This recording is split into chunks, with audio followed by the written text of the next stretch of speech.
Hello friends, welcome back to Aliya port. आज का हमारा टॉपिक है केमिकल काइनेटिक्स। तो केमिकल काइनेटिक्स क्या होते हैं? दो वर्ड्स हैं। केमिकल का मतलब क्या होता है? हम बात कर रहे हैं एक केमिकल रिएक्शन की, right? We are talking about a chemical reaction. और काइनेटिक्स का क्या मतलब होता है? मतलब किसी भी चीज की आप मोशन स्पीड के बारे में बात कर रहे हैं। मतलब केमिकल काइनेटिक्स क्या हुआ? You are talking about, we are discussing, this is concerned with the speed of chemical reactions या फिर rate of reaction. Rate of reaction simple words में basically होता है कि reaction कितनी तेज जा रहा है। reaction normally कैसे होती है हमें पता है। molecules कोलाइड किए, अगर वो sufficient energy के साथ कोलाइड करते हैं तो atoms का rearrangement होता है। एटम्स का रीअरेंजमेंट होता है तो नई चीजें बनती हैं, वो नई चीजें प्रोडक्ट होती है, राइट? तो हमने क्या प्रोसेस देखा? ये दो मॉलिक्यूल्स हैं, किस चीज के मॉलिक्यूल्स हैं? रिएक्टेंट मॉलिक्यूल्स कोलाइड किए। अब कुछ एनर्जी के साथ कोलाइड किए होंगे। अगर इनके पास सफिशिएंट अमाउंट ऑफ एनर्जी है तो कोलिजन को क्या कहेंगे? Successful collision. और उससे क्या होगा? इनके एटम्स रीअरेंज हो जाएंगे, जिससे आपके पास टोटली नए प्रोडक्ट्स बनेंगे। ये नए प्रोडक्ट्स, ये नई चीजें जो बनी है, ये है आपके प्रोडक्ट्स के मॉलिक्यूल्स, राइट? अब देखिए, हम ये रेट ऑफ रिएक्शन क्या बताता है कि ये जो आपके मॉलिक्यूल्स कोलाइड किए, फिर नए रीअरेंजमेंट हुआ एटम्स का, प्रोडक्ट्स बने, किस स्पीड पे बन रहे हैं, कितनी तेजी से बन रहे हैं, वो बताता है रेट ऑफ रिएक्शन। और रेट ऑफ रिएक्शन कितना है, कैसे चेंज हो रहा है, वो बताता है केमिकल काइनेटिक्स।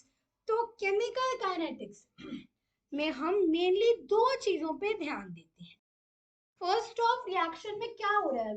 जो कॉम्प्लेक्स रिएक्शन होती है, जो बड़ी कॉम्प्लिकेटेड रिएक्शंस होती है, वो भी कुछ बेसिक एलिमेंट्री स्टेप्स से ही होती है। ये बेसिक एलिमेंट्री स्टेप्स, कौन सा स्टेप है, उससे क्या बन रहा है, उसको फिर यूज करके क्या बना रहे हो, and that sort of thing, उसको हम कहते हैं रिएक्शन मैकेनिज्म।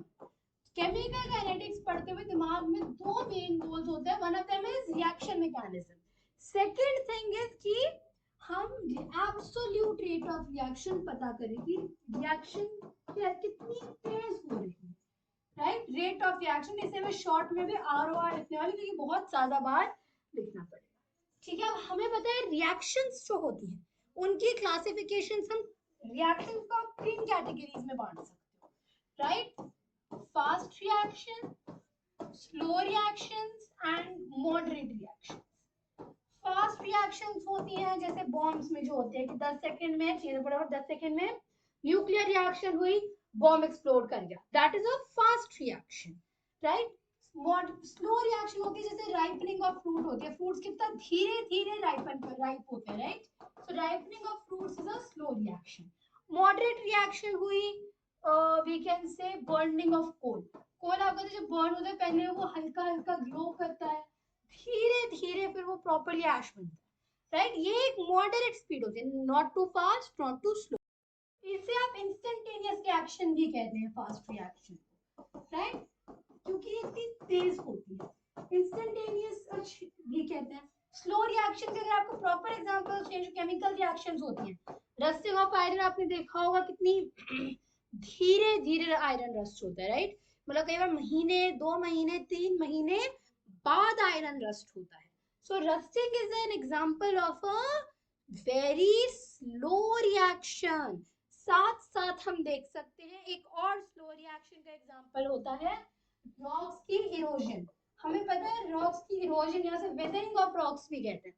रॉक्स का इरोड होना मतलब उनका एक तरीके से थोड़ा सा कंपोजिशन चेंज हो जाना बिकॉज ऑफ मॉइस्चर जो हवा में है, राइट? गैस वगैरह, इससे उसे हम कहते हैं रॉक इरोड हो गया, इरोजन हो गई।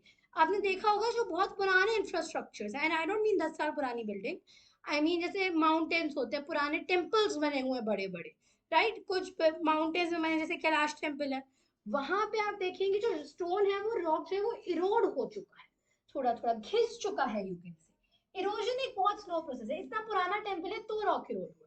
जो पुराने माउंटेन्स हैं उनमें रॉक्स इरोड होते हैं, राइट। तो इरोजन ऑफ रॉक्स या weathering of rocks is a very slow process. So देखिए वैसे रिएक्शंस बहुत होती हैं, right, decomposition, addition, substitution, displacement, blah blah blah. But क्योंकि हम यहाँ पे रिएक्शन की स्पीड के बारे में बात कर रहे हैं, हम तीन यही टाइप देंगे, फास्ट, मॉडरेट, स्लो। ये सिर्फ 12th में डेफिनेशन के हिसाब से 1 1 मार्क की आ सकती है, राइट। इनका हमारे चैप्टर की कैलकुलेशन प्रैक्टिकल पार्ट में ज्यादा रोल नहीं है। 1 1 मार्क के हो सकता है, आ सकते हैं। तो फास्ट रिएक्शन या इंस्टेंटेनियस रिएक्शन होती है, reaction which take very less time. Example bombs, explosives में जो रिएक्शंस होती हैं, या फिर जो रिएक्शंस कैटलाइज होती हैं, right. Moderate reactions, moderate speed reactions क्या होती हैं, which take not too fast not too slow things. Example दे सकते हैं बर्निंग ऑफ। स्लो होती हैं which take a long time to occur, जैसे ripening of fruits, rusting, erosion या वेदरिंग ऑफ रॉक्स, राइट। अब ये तो हो गए आपके टाइप्स ऑफ रिएक्शन। अब रेट ऑफ रिएक्शन को भी आप तो एक दो टाइप्स में, दो तीन टाइप्स में क्लासिफाई करते हैं, right. You have average rate and instantaneous rate. अगर आपको आपकी काइनेमैटिक्स याद, राइट, काइनेमैटिक्स में आपको याद होगा स्पीड दो टाइप्स की होती है, average speed, instantaneous speed. Velocity दो टाइप्स की होती है, average velocity, instantaneous velocity. Similarly rate of reaction एक तरीके से ये भी स्पीड ही तो है। किस चीज की स्पीड है, ये रिएक्शन की स्पीड है। तो ये भी दो टाइप्स का है, एवरेज रेट और इंस्टेंटेनियस रेट। एवरेज रेट क्या होता है, this is your total change in concentration, right, total change in delta concentration अब with respect to time, तो delta concentration upon delta t, total change in concentration upon total time देखते, ये होता है आपका एवरेज रेट ऑफ रिएक्शन। मतलब इसे हम कह सकते हैं minus delta reactant upon delta time. तो रिएक्टेंट की जो टोटल कॉन्सेंट्रेशन में चेंज है, मतलब concentration final minus concentration initial. अब हमें पता है रिएक्टेंट तो यूज अप हो रहा है, मतलब इन फाइनल कॉन्सेंट्रेशन कम होगी इनिशियल कॉन्सेंट्रेशन से। तो ये जो क्वांटिटी है ये नेगेटिव होगी, लेकिन रेट इज स्पीड, पॉजिटिव ही हो सकता है, इसलिए हमने इसके आगे एक नेगेटिव लगा दिया। जब इसके आगे नेगेटिव लगाओगे तो आपकी बनेगी initial minus final which is a positive quantity. इसे आप लिख सकते हैं साथ साथ change in concentration of product upon change in time, right. अब यहां भी माइनस की जरूरत नहीं है क्योंकि प्रोडक्ट तो बन रहा है, विच मींस कि प्रोडक्ट की फाइनल कॉन्सेंट्रेशन इनिशियल कॉन्सेंट्रेशन से ज्यादा है। क्योंकि फाइनल इनिशियल से ज्यादा है, क्योंकि फाइनल कॉन्सेंट्रेशन इनिशियल कॉन्सेंट्रेशन से ज्यादा है, इसी मतलब इनका जो डिफरेंस होगा वो पॉजिटिव आएगा, रेट भी पॉजिटिव होना चाहिए, इसलिए नेगेटिव साइन की जरूरत नहीं है। इंस्टेंटेनियस का क्या मतलब होता है, rate at a particular instant. किसी हम टोटल नहीं देख रहे यहाँ पे, at any given time, at any given time change in concentration upon change in time. यहाँ देखिए यहाँ पे हमने डेल्टा लगाया था, बड़ा चेंज, स्मॉल डी छोटा चेंज, राइट, या फिर minus change in concentration of reactant upon change with respect to time, या फिर change in concentration of product with respect to time. ये है आपकी instantaneous rate of reaction. So दो types के होते हैं, एवरेज और instantaneous. Average is total reaction में कितनी कॉन्सेंट्रेशन चेंज हुई with respect to time. Instantaneous, as the name suggests, it is at any particular given particular instant. अब time is equal to zero पे, मतलब जब आपकी रिएक्शन शुरू हुई है तब instantaneous rate, instantaneous rate at t is equal to 0 is called initial rate of reaction, जितने से रिएक्शन शुरू, राइट। तो अगर हम बात करें रेट ऑफ रिएक्शन की with respect to stoichiometry, example ले लो, कोई भी आपके पास रिएक्शन है Na जिससे बना, या एक काम करो, स्मॉल ए कैपिटल ए, ये रिएक्शन है, राइट। रिवर्सिबल नहीं है, रिवर्सिबल की अलग कहानी बनती है, we will discuss those later. तो ये रिएक्शन है, मतलब small A moles of A and B moles of B will make C moles of C and D moles of D.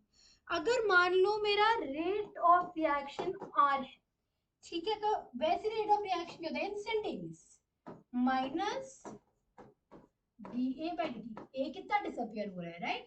कितना A जा रहा है, लेकिन ये जो मेरा जाता हुआ A है, this is for A moles of A। अगर small a moles of A इतने से डिसअपियर हो रहे हैं, तो यूनिटरी मेथड से 1 मोल ऑफ A कितने से डिसअपियर होंगे? 1 by A dA by dt। मतलब जो रेट ऑफ रिएक्शन होगा, this is for A moles. Similarly rate of reaction for 1 mole, उसमें मैं R लिख रही हूँ, वो कितना होगा? -1 by A dA by dt। Similarly इसका अगर मैं capital dB by capital upon dt लिखती हूँ, तो ये है small b moles of B के लिए, राइट? अगर B मोल्स के लिए इतना है, तो 1 मोल के लिए कितना होगा? 1 bye B dB by dt, right? So this is equal to -1 by B dB by dt। Similarly यहाँ पे कितना बन रहा है? dC by dt आ रहा है at given instant। C के लिए C आ रहे हैं dC by dt, तो एक कितना? 1 by C dC by dt, right? Equal to 1 by C dC by dt। Similarly यहाँ पे आ रहे हैं D के लिए dd by dt, तो एक के लिए कितने? 1 by D dd by dt। तो ये कितना बना? 1 by D dd by dt। ये है मेरा रेट ऑफ रिएक्शन, ठीक है? मतलब ऐसी रिएक्शन के लिए मेरा रेट ऑफ रिएक्शन क्या है? Rate of reaction is equal to -1 by A dA by dt is equal to -1 by B dB by dt is equal to 1 by C dC by dt is equal to 1 by D dG by dt, right? तो ये है मेरा rate of reaction for any given reaction, ठीक है? ये जो है this is instantaneous. अगर एवरेज रेट चाहिए तो 1 by A minus delta A, minus लगाना जरूरी है। देखिए प्रोडक्ट्स में माइनस लगेगा, सॉरी रिएक्टेंट्स में माइनस आएगा, प्रोडक्ट्स में नहीं लगेगा। सिंपल लॉजिक है इसके बीच में, इसमें क्योंकि रेट जो है वो पॉजिटिव होना चाहिए, रिएक्टेंट्स की कंसंट्रेशन डिक्रीज कर रही है और फाइनल इनिशियल से कम होगी, क्योंकि हमें और फाइनल माइनस इनिशियल ही चेंज होता है। हमें क्योंकि पॉजिटिव रखना है, नेगेटिव आएगा तो नेगेटिव नेगेटिव पॉजिटिव होता है, इसलिए हम पॉजिटिव करते हैं। So is equal to delta 1 by C delta C by delta T is equal to 1 by D delta D by delta D by delta T, right? This is your average rate of reaction and this is your instantaneous rate of reaction. So ये हमने निकाला है rate of reaction with respect to stoichiometry.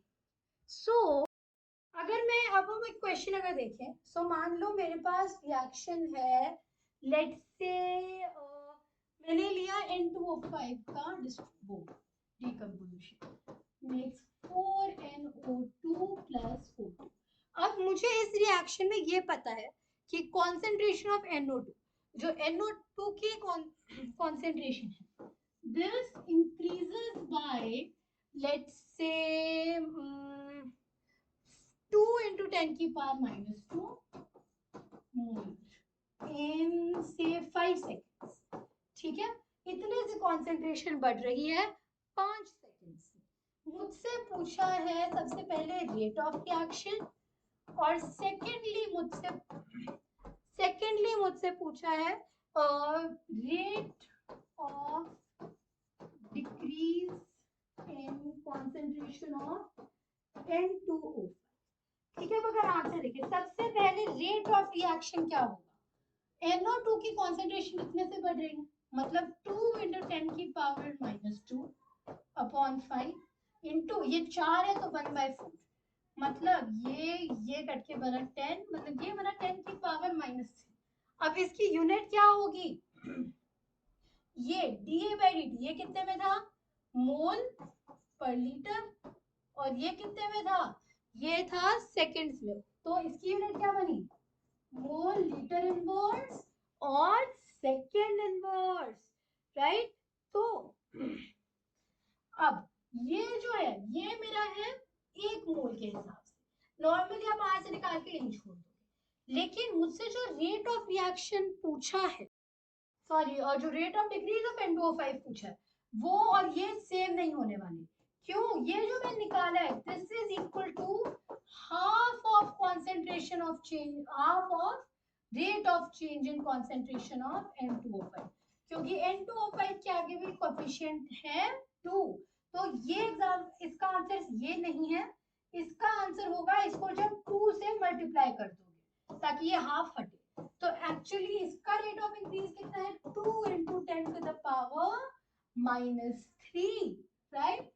तो I hope ये concept clear है chemical kinetics का। इसमें काफी सिंपल चीज है एक्चुअली। फर्स्ट ऑफ तो केमिकल काइनेटिक्स हमें एक रिएक्शन के रेट या उसके स्पीड के बारे में बताता है कि कितने स्पीड से मेरे रिएक्टेंट्स डिसअपियर हो रहे हैं और प्रोडक्ट्स बन रहे हैं, राइट? तो इसमें हम दो चीजों पे फोकस करते हैं, reaction mechanism and rate, absolute rate of reaction. ये ऑफ क्यों डाला मैंने? रिएक्शंस 3 टाइप के होते हैं, fast, moderate and slow. Rate of reaction average and instantaneous पढ़ते हैं, t इज इक्वल टू 0 पे the rate of reaction is known as instantaneous rate of reaction. अगर मेरी रिएक्शन है ये रिएक्शन है, तो मेरा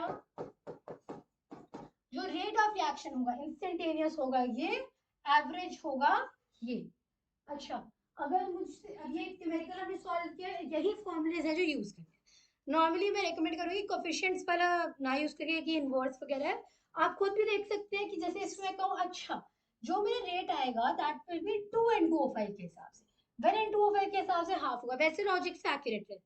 इसमें फिर रिएक्शंस बैलेंस करना भी काफी इंपॉर्टेंट होता है, कोफिशिएंट्स यूज होते हैं, राइट? सो आई होप अभी केमिकल काइनेटिक्स का ये rate of reaction concept clear है। इस टॉपिक को मैं कंटिन्यू करूंगी जल्दी। सो अभी I hope this is clear. That was all for today's video. Goodbye. Thanks for watching.